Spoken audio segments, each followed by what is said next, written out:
আজকে আমি কি রান্না করেছি তার একটা ভিডিও নিয়ে চলে এলাম তোমাদের সামনে। দেখো, এঁচোড়টাকে কেটে নিয়েছি এঁচোড় রান্না করব বলে, দিয়ে হাতের থেকে এঁচোড়ের আঠাটাকে তুলে নিয়েছি তেল দিয়ে। এইখানে আলু কেটে নিয়েছি, আলু কেটে ধুয়ে এখানে রেখে দিয়েছি। এঁচোড়ে আলু দেবো, এই যে আলু কেটে নিয়েছি।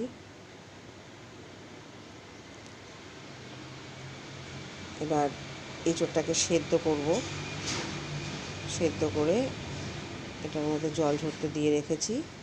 এবার চিংড়ি মাছ নিয়ে এসছে, দেখো অনেকটা বড় বড় চিংড়ি মাছ দেখতে লাগছে, যেই ছাড়ানো হবে কতটুকুনি হয়ে যাবে।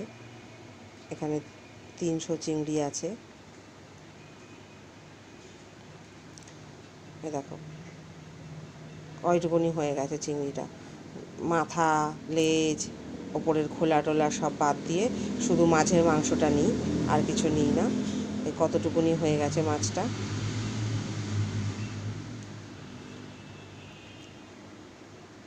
এবার আলুটাকে ভেজে তুলে নিয়েছি, মাছগুলোও ভেজে রেখেছি। এবার পেঁয়াজটা কেটে নেব। এই যে পেঁয়াজ কাটা হয়ে গেছে, পেঁয়াজ কেটে নিয়েছি। পেঁয়াজটাকে এবার একটু ভেজে নেব। পেঁয়াজ ভাজা হয়ে বসিয়ে দিয়ে আমি মশলাটা রেডি করতে যাচ্ছি, গ্যাসটা কমিয়ে দিয়েছি। যেখানে আদা জিরে রসুন কাঁচা লঙ্কা টমেটো দিয়ে মিক্সিতে পেস্ট করে নিলাম, আর জিরের গুঁড়ো ধনের গুঁড়ো লঙ্কার গুঁড়ো নুন হলুদ এর মধ্যে দিয়ে রেখেছি। এটাকে এই মশলাটাকে পেঁয়াজ ভাজাটা হয়ে এলে এর মধ্যে দিয়ে দেবো, যে কষানোর জন্যে।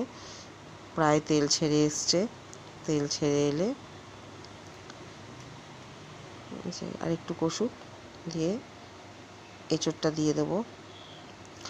তার মধ্যে আমার এদিকে ভাতও হয়ে গেছে, এবার ভাতটা উপর দিয়ে দিই। দেখো এঁচোড় আলু চিংড়ি সব দিয়ে কষতে দিয়েছি, এটা কষুক, কষা হয়ে এলে জল দিয়ে দেবো।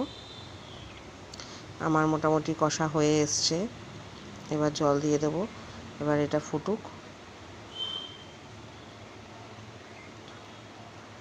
আমার এঁচোড় রেডি, গরম মশলার গুঁড়ো দিয়ে নামিয়ে নিলাম। এই দেখো আমার এঁচোড় কীরকম হয়েছে, খুব সুন্দর গন্ধ বেরিয়েছে। আশা করা যায় খেতেও খুব ভালো হবে। এঁচোড় চিংড়িটা আমাদের সবারই, আমরা সবাই খুব ভালোবাসি, তোমরাও হয়তো ভালোবাসো নিশ্চয়ই। এঁচোড় চিংড়ি এমন একটা জিনিস। আর রান্না করব বাটা মাছ। বাটা মাছগুলোকে ভালো করে ধুয়ে নুন হলুদ মাখিয়ে রেখেছি। এখানে টমেটো আলু, একটা আলু দিয়েছি, আলু না হলে মাছ খেতে পারে না, আলু দিতেই হবে। এখানে আলু পেঁয়াজ টমেটো কাঁচা লঙ্কা কেটে নিয়েছি, একটুখানি সর্ষের গুঁড়ো গুলে রেখে দিয়েছি বাটিতে। এই যে মাছগুলো ভেজে নিয়েছি, মাছগুলো ভাজা হয়ে এসছে। এবার এখানে আলু পেঁয়াজ টমেটো কাঁচা লঙ্কা দিয়েছি ভাজতে, এটা ভাজা হয়ে এসছে। এবার এখানে ঝোল দিয়ে দেবো, ঝোল মাছগুলোও দিয়ে দিলাম। এই যে আমার বাটা মাছ রেডি, বাটা মাছের ঝাল করেছি।